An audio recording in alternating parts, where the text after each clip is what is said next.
From Buffalo, Toronto Public Media and WBFO, this is Buffalo What's Next Producer Picks. Highlights from our weekday discussion on race, education, segregation, and diversity.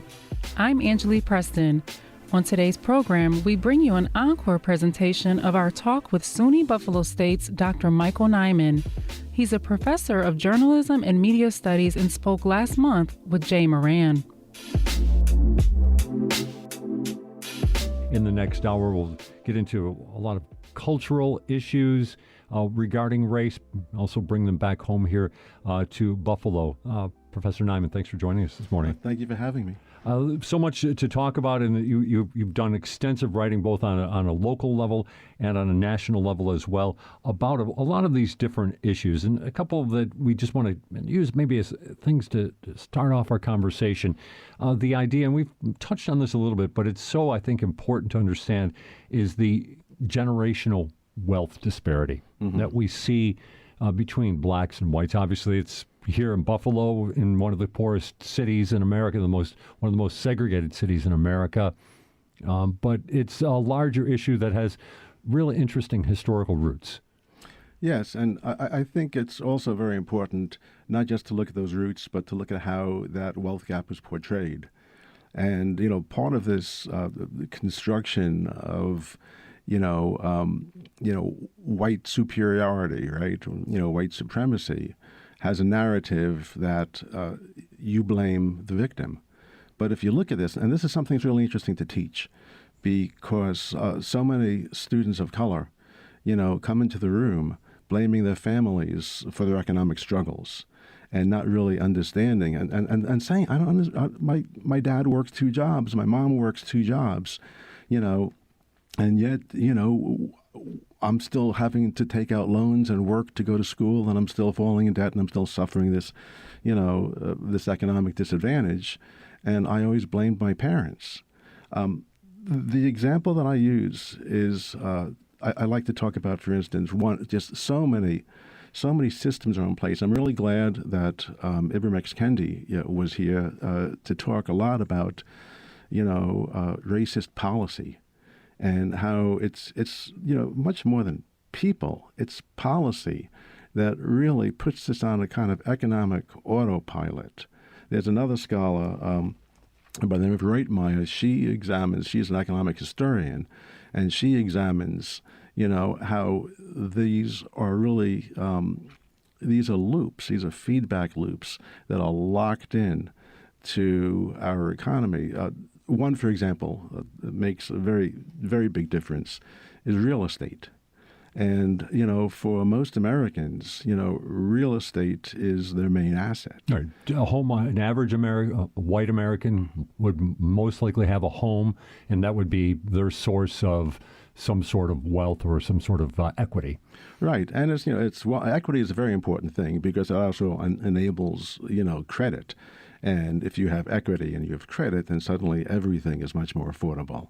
If you don't have credit, which is oftentimes tied to that equity in real estate, then suddenly, your credit card rates are really much higher. I don't mean like 50% higher, but might be 3, 4, 5 times higher.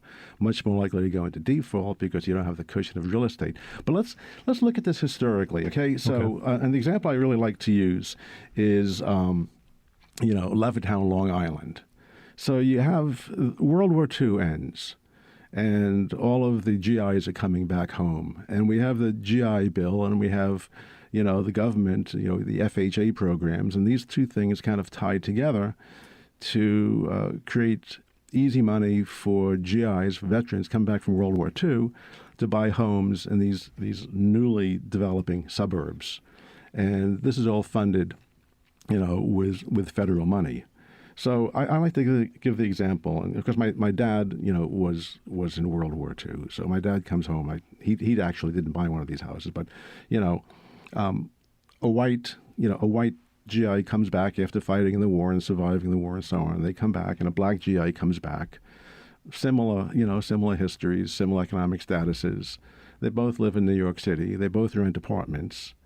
And the GI Bill comes along, and what the bill is giving them is it's giving them a no money down, low interest rate mortgage to buy new houses in these newly developed, suburban subdivisions, that is being sold also as the American dream. Right, and Levittown basically didn't exist until that time. It was a potato field, right? So Levittown, and I use Levittown because it's the template for everything that was being developed all around the country in every major metropolitan area. You can see it here. I mean, you historically can see it here in Hamburg and in West Seneca. Yeah, and more Cheektowaga, your first ring in a suburbs. So what they would get is a house in Levittown, a brand new house, low maintenance, you're good to roll for 20 years without thinking about a roof or thinking about plumbing. And the house would come basically equipped. So it came with a refrigerator, right? It came with, had a driveway, had a garage. This is the American dream. So your house comes, basically equipped, move-in condition, grassy backyard. And what they were paying turned out to be much lower than what they were paying in rent. Now, that white GI gets that money and moves out there, but it's not available to the black GI. And, the reason being, because the government, said, and we're still looking at the remnants of the New Deal and so on, New Deal actually had lots of racist policy, lots of racist economic policy built into it. But they said, this isn't racism. We're not prohibiting black folks or anybody based on identity from getting one of these loans. The loans are available to everybody, but you could not get the loan in an integrated community or an integrating community. They had to be for segregated communities. Now again, they backed around. They said, "Well, this is just basically we want this pool of money to last intergenerationally." So we want people to buy these houses. We want the real estate to appreciate. We want them to pay down their mortgages. And then they can, pay back the money. The money's there for the next generation. And if you look historically, and they're actually accurate, in integrated neighborhoods, the property doesn't appreciate in value. In fact, sometimes depreciates in value. That's based on a lot of things, right? Absolutely racism, but it's a racism driven by fear. And what are they afraid of? Well, one of the main things people are afraid of that drove white flight was they're afraid that the property values would decrease. Now, also, there are other people who are just outright racists. But overall, the property values did have a higher likelihood of decreasing because people believed they would. So you had this feedback loop. So the government said, well, we just can't lend money into a community where we can't really, see stable property value increases. And they quickly defended themselves. But, if there's any new black subdivisions being built, of course we'll lend money. Of course, there were no new black subdivisions being built because the people that supply the capital, the developers and so on, were not building new black subdivisions. So basically, the black GI was closed out of this program, which was funded by our tax money. So the white GI gets a house in Levittown. The black GI continues to pay rent in the Bronx. And, what happens with rent over the course of 10 years? Rent keeps going up. So the black GI's rent keeps going up. That keeps eating a bigger and bigger portion of his family's budget. The white GI's rent stays the same because it's a fixed rate mortgage. 20 years go by, could be 15, could be 30, but basically 20 years go by. What happens? The white GI's mortgage is paid off. The black GI's rent has gone up for another decade and is still higher. And then you fast forward, okay, now the white GI, the veteran, not GI, veteran, now the white veteran, lives another 10, 20, 30 years not having to pay a mortgage. Where does that money go? Savings, and also goes into the children's education, being able to help kids go to college, things like that.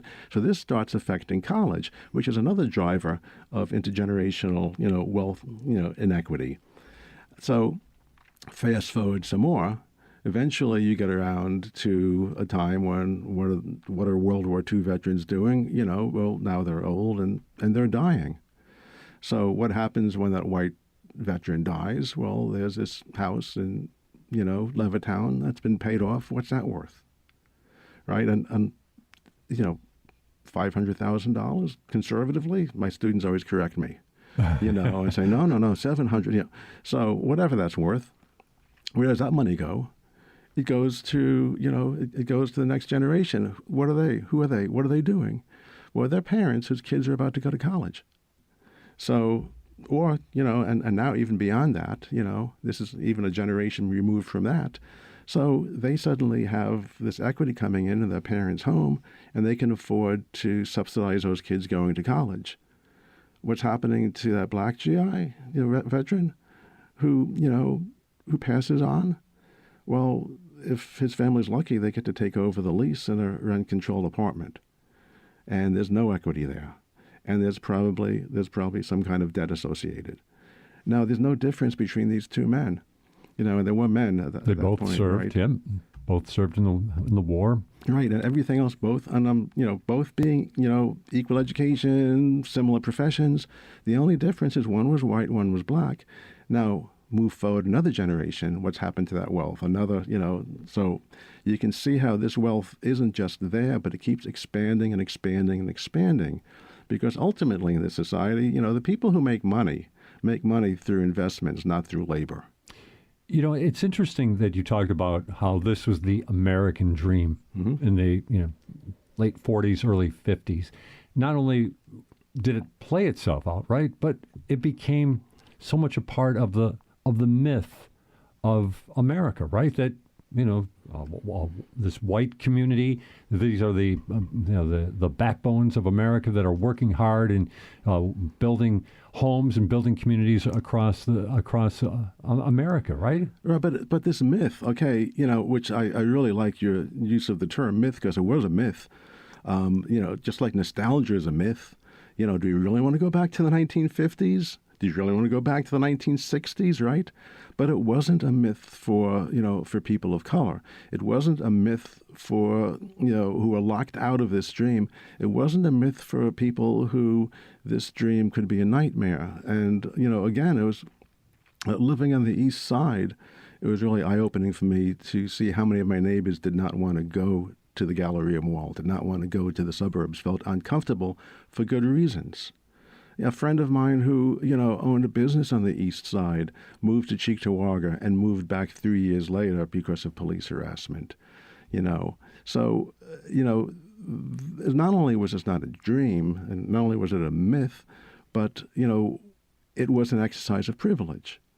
And that's another important thing is that, there's an equation. If somebody's getting a job they weren't qualified for based on some kind of a social bias, and we see that all the time, then somebody who was qualified for that job didn't get that job.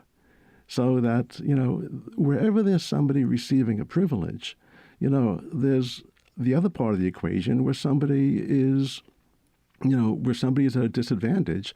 And when you look at there's this really interesting sociological study, and sociologists have done great work, where they would send, two candidates, one white, one black, give them equal resumes, send them out, applying for similar or the same jobs.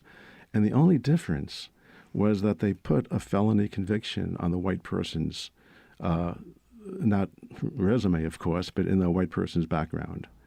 And those white people, and they were fake identities. Sure. They were offered jobs more so than the black person who had equal credentials but did not have that felony conviction. And when they then went back and they interviewed the people, why'd you make this hiring? And they, absolutely, I am not a racist. And this is your new enlightened racism, right? It's unfashionable to be a racist. So people just lie to themselves about their racism, and they always make up some kind of other excuse. I don't know really what it was. This is the quote. I don't really know what it was, but I just seemed. I like candidate A better than candidate B. He just seemed more trustworthy. So that when I was an adjunct at UB in the 1980s, I had a student who was part of a shoplifting ring. Two white kids, 3 black kids. And they'd go into department stores, and the 3 black kids would just kind of go in and scatter in different directions. And that would, keep the security guards busy while the 2 white kids just kind of cleaned up with, small, and there's technology that prevents that today, Right. RFID chips and so on. But back then, they were kind of putting themselves through college, splitting it all 5 ways. And so think about that racism of these, and we all know, shopping while black, right? Think of the racism and how it hurts the businesses who are actually practicing that racism because they're making bad, stupid decisions based on that racism. Now, think of the people who are hiring and have this internal bias that they are in denial about. They're making bad, stupid decisions as well, and they lose also because of that. People think about people who just see the threat in a black body. Think evolutionarily that doesn't work because they have poor threat assessment skills. They can't see where the real threats are because they're confused by their own racism. But yeah, is that a larger? It could be taken to a larger level. That so much of America is fine. And we can touch on this replacement theory that we heard so much about that was behind 514. People are worried about a threat that's not really there, and not paying attention to a larger, perhaps a power control, and right? destroying themselves because of it. And so that if you look at how people vote. People vote against their own best interests over and over and over and over again because of some mythological fear that, well, maybe a person of color might benefit from this too. So, now there's a lot of questions. Is this deep-seated hatred? And some people it is. And most people it's, that they're being manipulated, but and they're always victimizing themselves. And if you look at the creation of the white race, which I'll get to in a minute, was created as a social control mechanism. And it was used throughout our history. If you can keep the white steel workers and the black steel workers who have equal concerns working under the same conditions, substitute any industry, right? If you can, naturally they're going to unite and they're going to organize. So race comes into play as a method of social control to keep people from organizing. And ultimately, what they do is they undermine themselves, the white folks and the black folks are both hurt by, not having that unity. I got to really stop for a second, though. Sure. And say that, yes, white racists hurt themselves with their racism, but there's also part of me, and I'm not really, proud of it. And part of me says to hell with them, because the people who are really being hurt, that's where we really have to focus on. There's a whole narrative on why some kid from Conklin, is raised to be so screwed up that he comes here to terrorize, Buffalo's black community, and I'm just. That terror is there. You don't need a white person to come here and tell you about it. That's not why I'm here. Understood. Right. I can't think about him. This is not about white people. When he comes here and does this, but to look at it on a macro level, white people who buy into racist fear wind up doing things, particularly in the voting booth, that undermine their own self-interests. So, I go back to when George W. Bush was elected, gay marriage was put on the ballot, or bills outlawing, same-sex marriage, not just gay marriage or same-gender marriage, gender non-conforming marriage. Bills were put on the books just to get people to come out to the polls to vote against against one issue, marriage rights, one issue. And no, so you think about somebody, okay, back then, right? And that's where, globalization was really hitting, economies in the heartland hard. So you live in a small town, in the middle of the country. Your downtown is all boarded up because the Walmart sucked up all the businesses, selling cheap imported stuff from China. Your factories are closing down. Your jobs are disappearing. You're facing intergenerational unemployment. Your kids are going off and not coming back. Your world is disappearing around you. But you're more concerned that the loving couple down the block might get married. I mean, what kind of insanity is that? And that is, that turned out to be fear. And now we have, same-sex marriage. And what we have are stronger families. We have, it's really, stronger family values. None of these people keep getting this bill of lies. None of it ever comes true. It's just fear, irrational fear. And it's also not, not built into the human so-called nature, right, which is a problematic word. So we can talk more about that. Let's take a quick time out here. We'll catch our breath, and we'll come back. We've got a lot to talk about here. Professor Michael Niman from Buffalo State with us on Buffalo What's Next. We'll be right back. Watch Remembering Crystal Beach Park. Crystal Beach was such an important part of the lives of anyone growing up in the Western New York or Southern Ontario area. Relive those childhood memories with the WNED PBS original production, Remembering Crystal Beach Park. Now streaming on YouTube and the PBS video app. WNED PBS can go everywhere you go with the WNED PBS app. Go to the app to watch shows like Kleinhand's Gift to Buffalo, Frontline, and Compact Science. Even watch on the go with the WNED PBS live stream and a 24/7 stream of WNED PBS Kids. You can also see the full television schedule and what's on right now from the app. Download the WNED PBS app wherever you get your apps. Donations come in many forms: a sustaining membership, a one-time gift, even that extra vehicle you no longer need. Learn more about the advantages of donating a vehicle. Here's how. Go to WNED.org/vehicles. This is Buffalo What's Next Producer Picks, a recap of WBFO's weekday program on the issues that sprang from the mass shootings on May 14th. Today, an encore of our talk earlier this month about racism and culture. And welcome back to Buffalo What's Next. I'm Jay Moran. With me, Professor Michael Niman from Buffalo State College. We're getting into an expansive conversation about a variety of issues that all really kind of are at the core of what we've been talking about on Buffalo What's Next here. And one thing you wanted to get into, the invention of the white race. I mean, just the idea that it was invented. Expand on that, please. Yeah, it's an identity, and it's invented, and it's in flux, right? I'll talk more about that. But, it's a socially defined category, and it's basically defined by power. It is part of the construction of a power dynamic. There's a really excellent, very in-depth 2-volume, like 400 pages per volume, work that was published in 2012 by a historian of race in the United States, Theodore Allen. And it's called The Invention of the White Race. He looks at the British treatment of the Irish prior to colonization to lay down the foundation for understanding anti-black racism. Interesting. Yeah, okay. in that, the Irish were not white.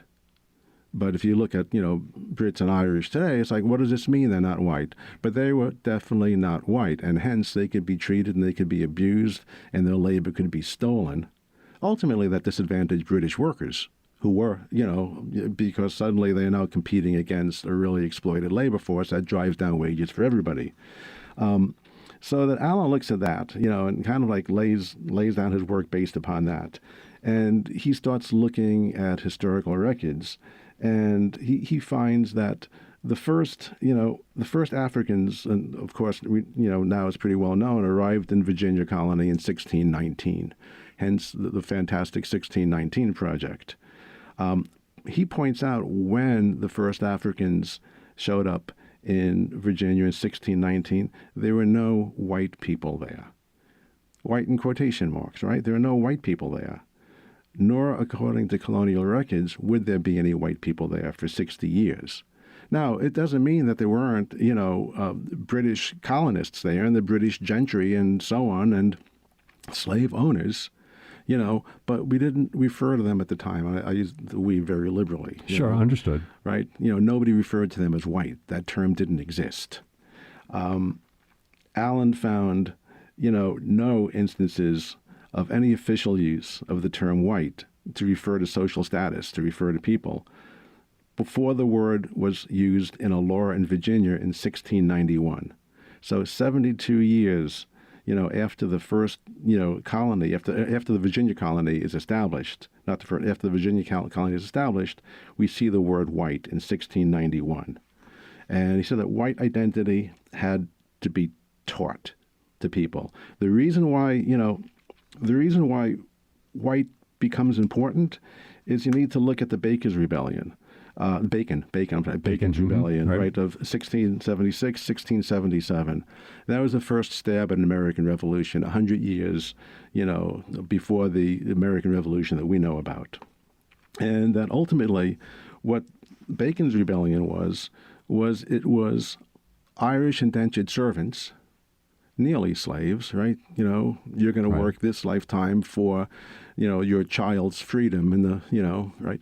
So it was a rebellion of white indentured servants, almost all, Irish, and African slaves, and then Black American second-generation slaves, right, who got together and nearly overthrew the colonial government.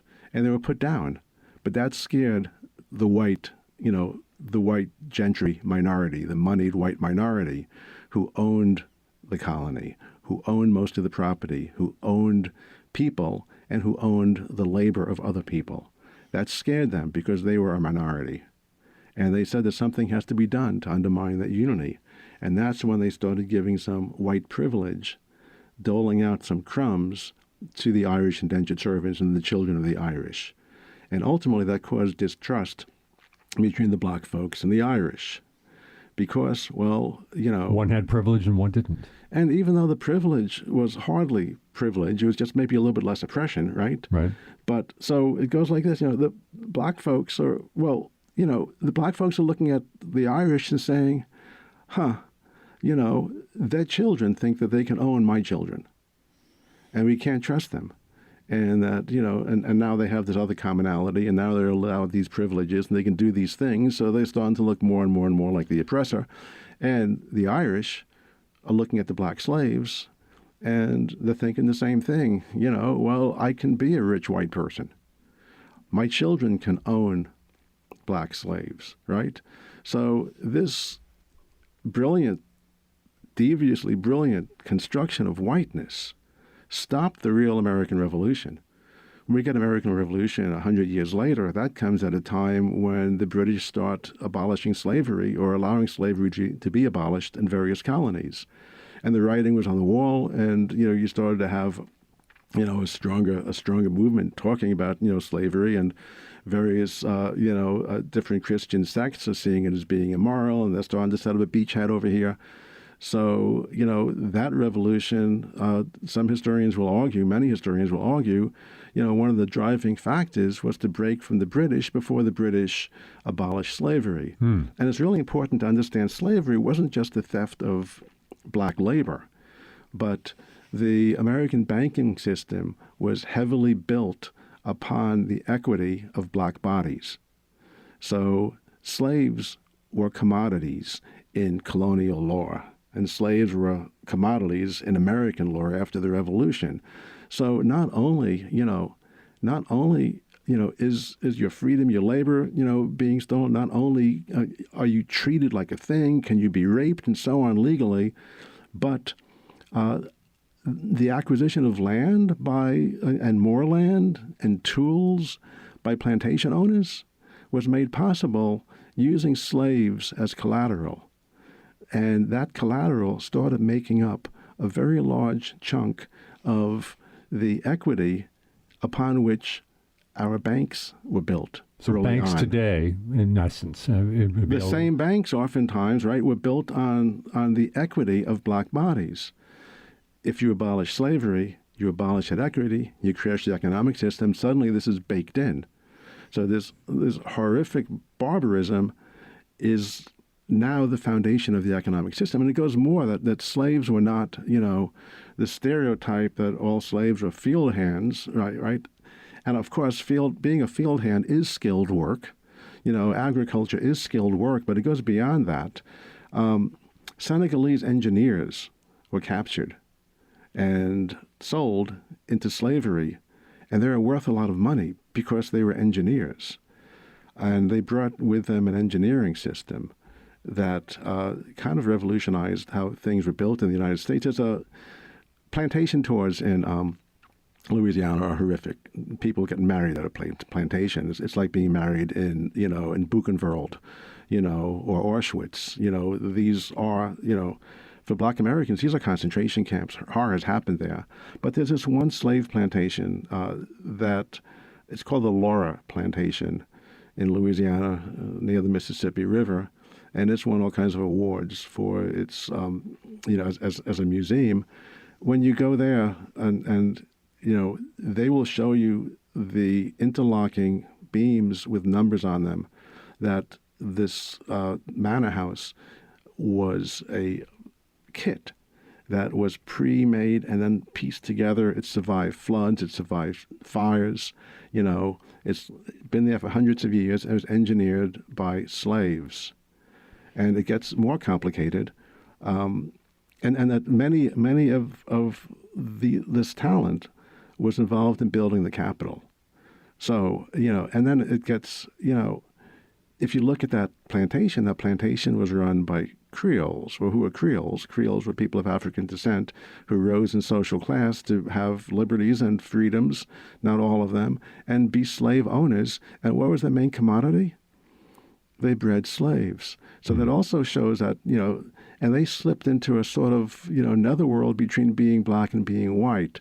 So racial identity, was in slavery times, connected to social class as well. So it gets really complicated, but yeah. And it's interesting that you bring that up because I recall a conversation we had about 6 weeks ago or so with a national author, Anthony Brazil, was in town with the Land Conservancy, and she got into the idea and expresses in one of her books about how some of the main agricultural drivers on these plantations were Africans who had knowledge of how to grow certain products that there was no knowledge of here in North America. So, I mean, there's more and more of this.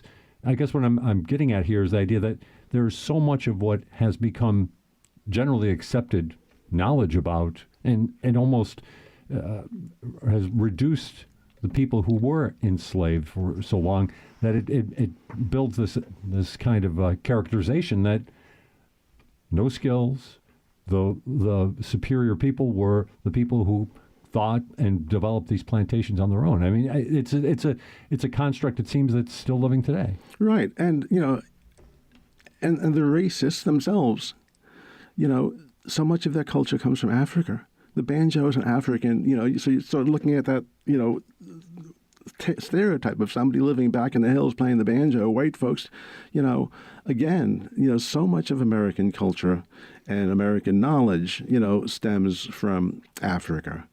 So, yeah, but they had to deny that. This country was built on big lie after big lie, that being one of them, because you have people and, how in a so-called Christian society do you legitimate this?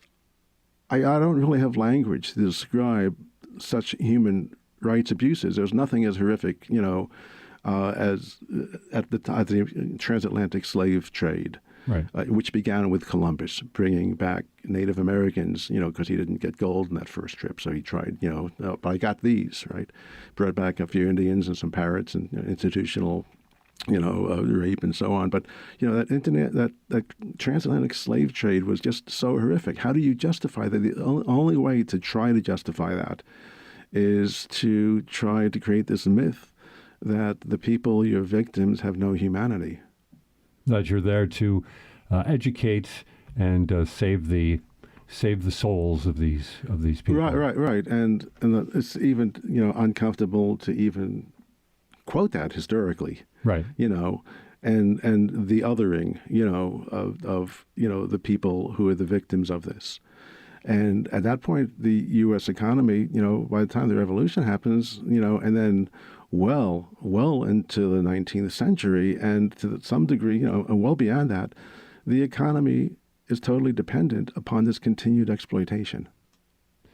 we can probably move this forward considerably because you got involved in these conversations, Buffalo conversations on pluralism and identity. I don't know if I didn't quote it exactly correctly, but it does show again how there is an ignorance of understanding about things and how so developed attitudes are and so have become so embedded in the American thought. Yeah, I wouldn't call it ignorance. The Conversations Project was really interesting. It was under the Clinton administration. It was funded by the federal government. It was National Endowment for the Humanities sponsored it, and it was conversations taking place in a number of American cities.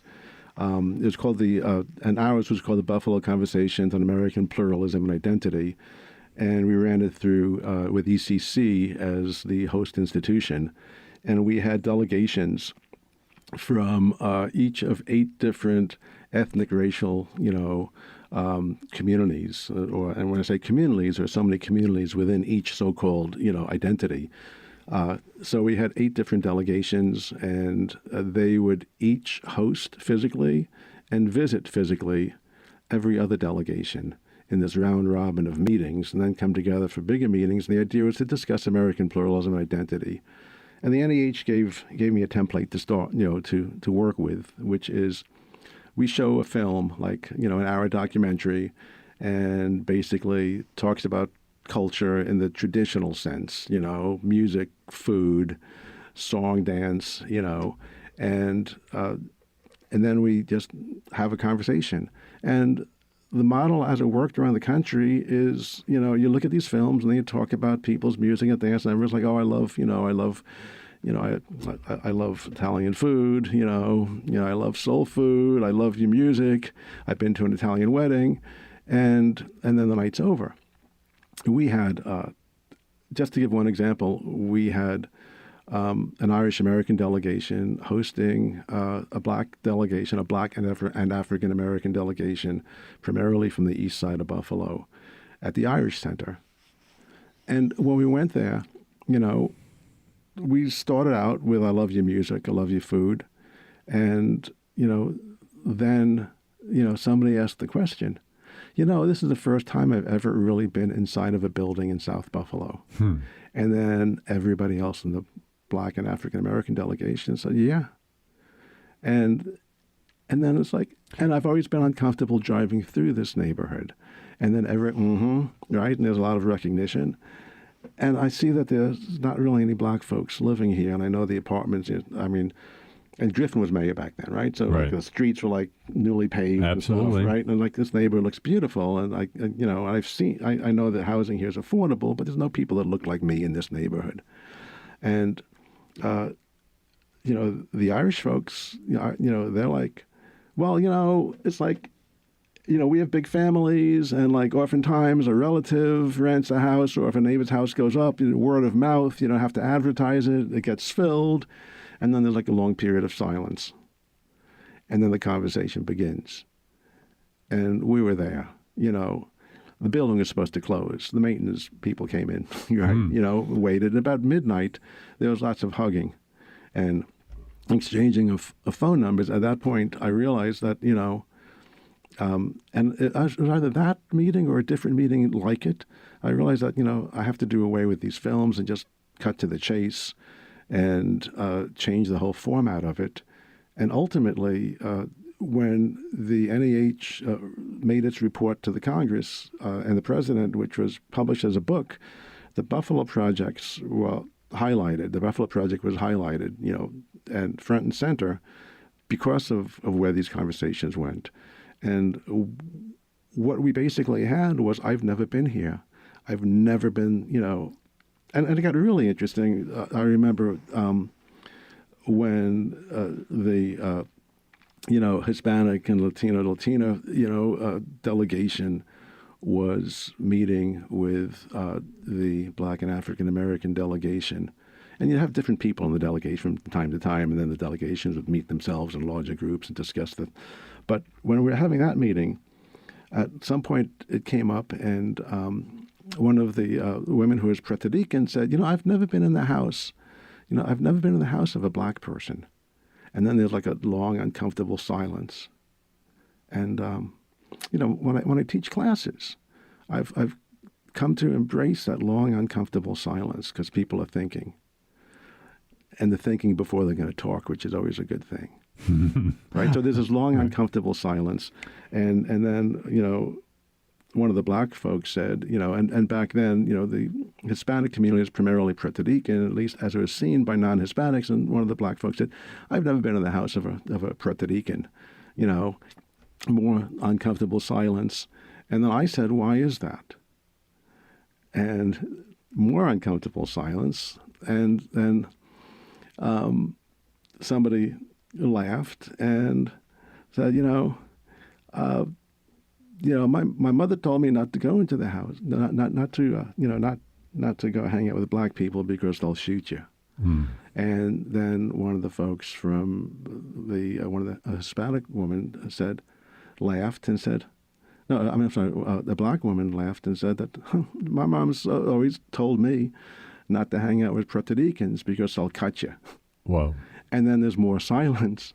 And then I said, where did these ideas come from? And then the room just came alive for the rest of the night. TV. It came from American television where, not only are white people learning to fear black people, based on stereotypes created by white people who think that they're liberals in Hollywood, but just create fear out of their own minds, the recesses of their own minds. What does fear look like in their minds? Not only is it white people learning to fear people of color, but it's people of color learning to fear each other and themselves, and we're all poisoned by this. And that night was just going on and on and on, talking about and dispelling stereotypes people had of each other. So these were fascinating. And then also similarities. The Irish, I was just totally blindsided, and I shouldn't have been, having a PhD in American Studies, but, blindsided by how much kinship there was, literally, between the Irish delegation and the Native American delegations, right? In that, well, they both faced the same oppressor. They both faced British colonialism, brutal British colonialism, and then they have similar clan systems, similar, ideas about stewardship of the land, similar ideas about sharing the land. And again, so we just don't talk to each other. And our understandings of each other in a hyper-segregated city like Buffalo come through the media. And, I don't want to use this monolith, the media, because here we are, you're the media, I'm the media. Right. But it comes from media. And perpetuating and most of the people lines. who are perpetuating those storylines, at that time actually considered themselves to be liberals. But they were just telling the stories that were in their head. And that's why you have to diversify the voices that tell the stories, because we have all of this baggage within us. We're going to take a time out. Just hold it right there. I hope everyone can let that seep in just a little bit as we take this break. This is Buffalo What's Next on WBFO. Get all the trusted local news you need right to your inbox each weekday morning with the WBFO Daily Email. Visit WBFO.org to sign up today.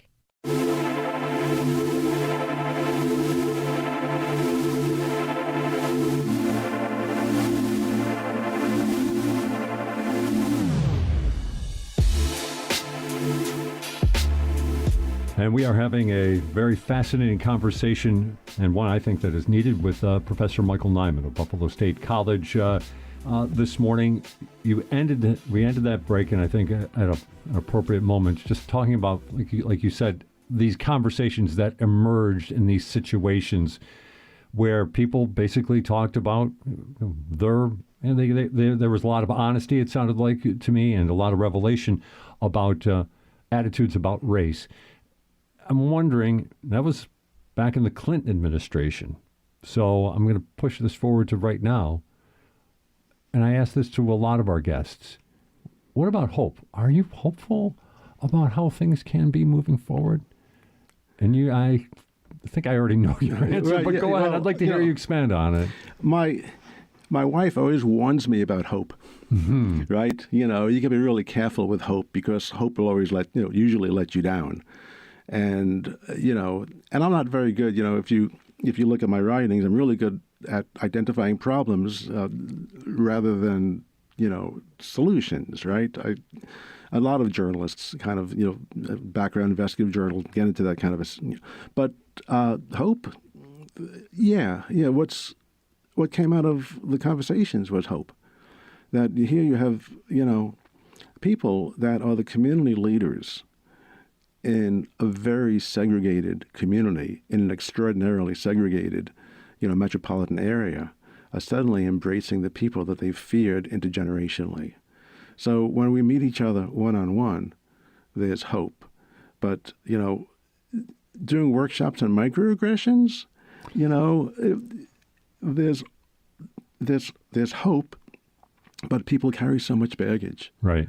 And it's really difficult to move beyond that. And that, we could, and then also, we could get away with, we could eliminate, hypothetically, let's say there was just like somehow some magic miracle kind of thing, right? And that racism as a conscious belief system was eliminated. The effects of racism would continue to go on intergenerationally unless we also change those institutions.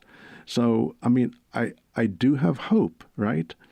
But it's difficult. So, for instance, if talking with my students, I said one of the major, institutional mechanisms that drives intergenerational racial wealth disparity is the disparities in our education system.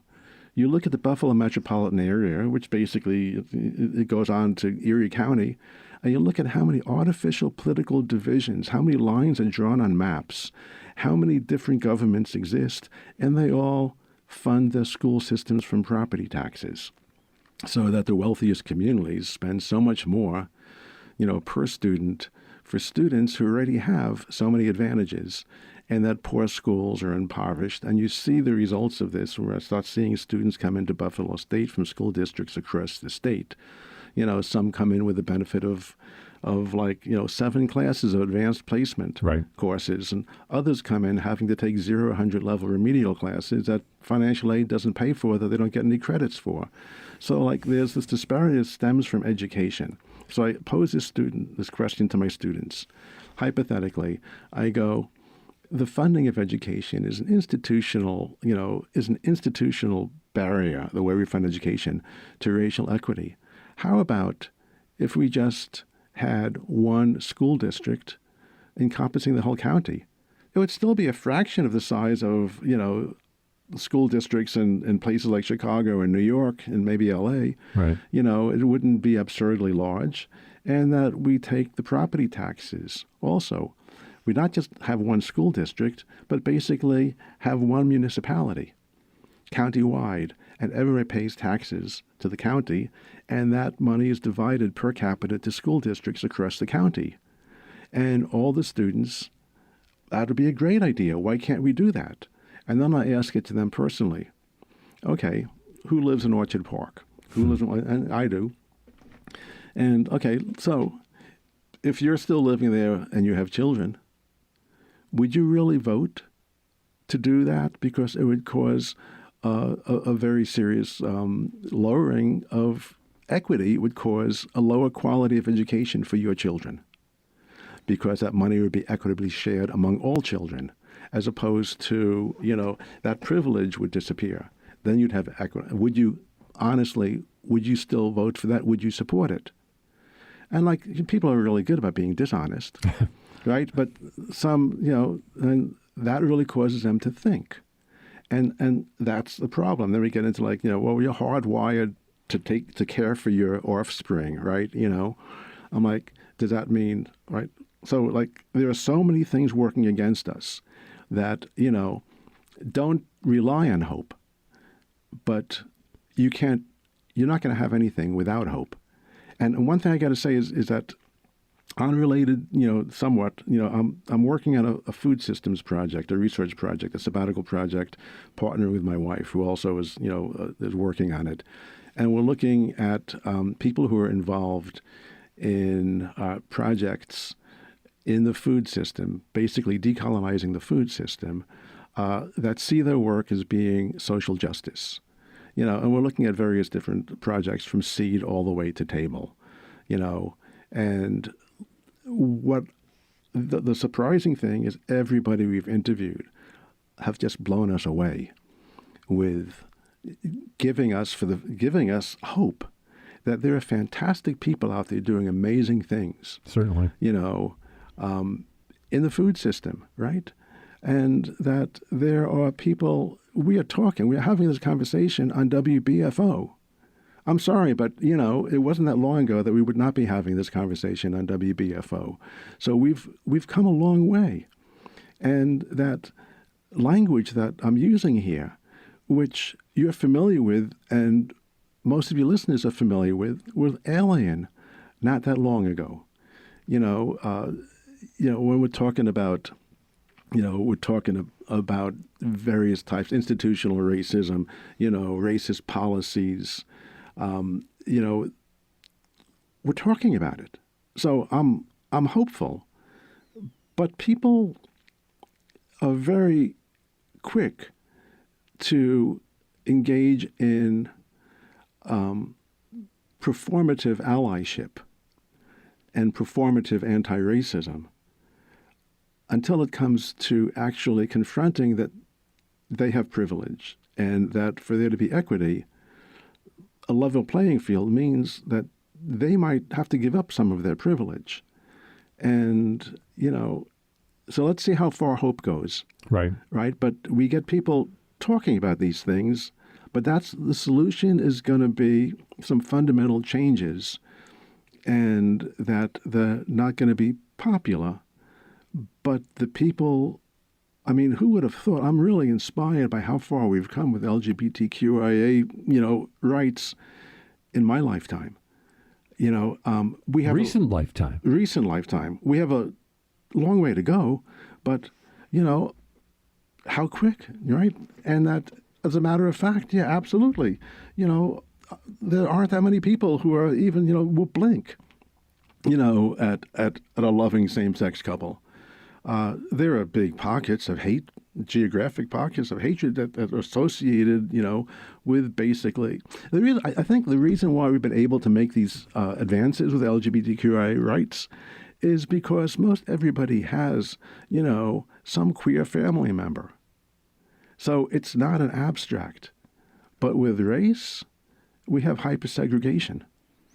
And that the black folks that you have living in rural pockets of overwhelming whiteness, they it's too much of a burden to be doing this representation, right? And just kind of go along with the flow, and that then you have the white folks saying, well, they're not like the others, and these horrible racist things, because they don't know the others, because they only see this family. It's like when I was doing field work in northern Minnesota. I was writing my book on the rainbows, and I meet the sheriff.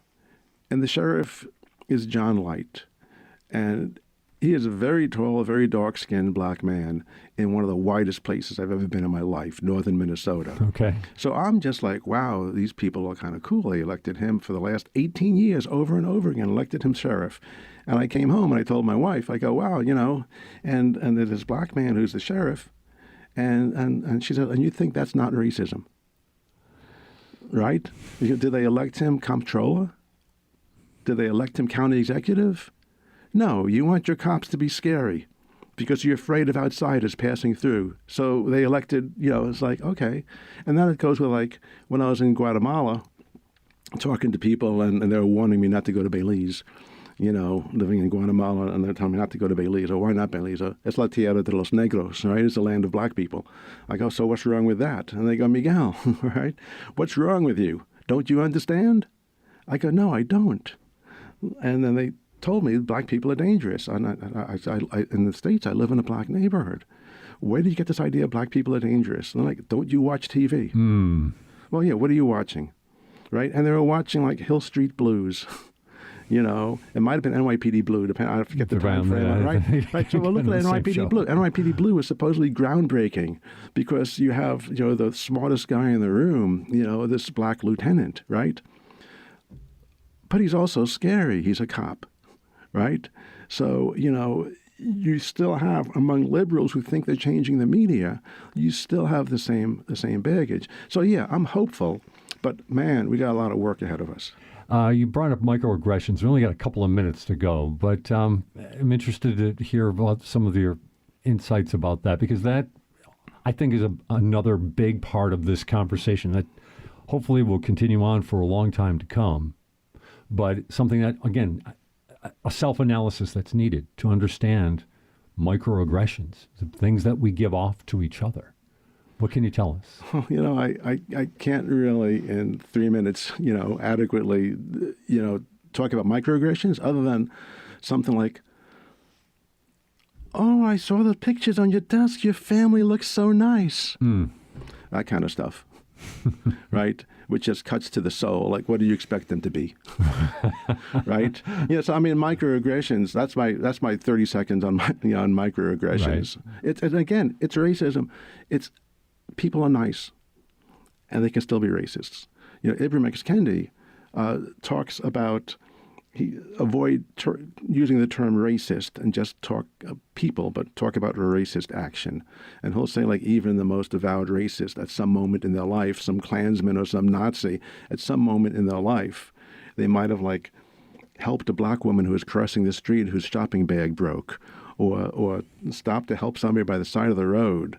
That even, the worst quote-unquote racists might have done something anti-racist in their life for a moment.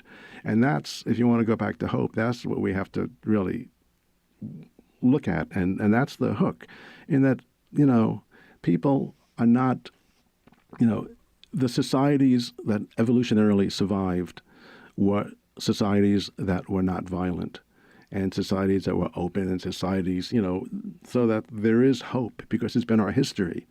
Fascist movements always collapse on themselves. The lies get too big. They turn against each other fighting for power. So there's hope. Microaggressions are just an example of how, people who really would be horrified if you told them that anything that they did was racist hurt other people around them who they care for through insensitive things that they have no clue they're saying or doing, because racism is so much a part of our culture. It's foundational, and it's inside of all of us. So microaggression workshops are really interesting. I bet they are, and perhaps maybe we can have you come back and we go into that for a full hour some other time, huh? Some other time. I'd like that very much. Professor Michael Niman of Buffalo State College, really appreciate your time with us this morning, and giving us a lot of insight for sure. Well, thank you for having me. I learned that phrase, Terry Gross. Thank you, though, really. NPR for lifelong learners, right? For sure.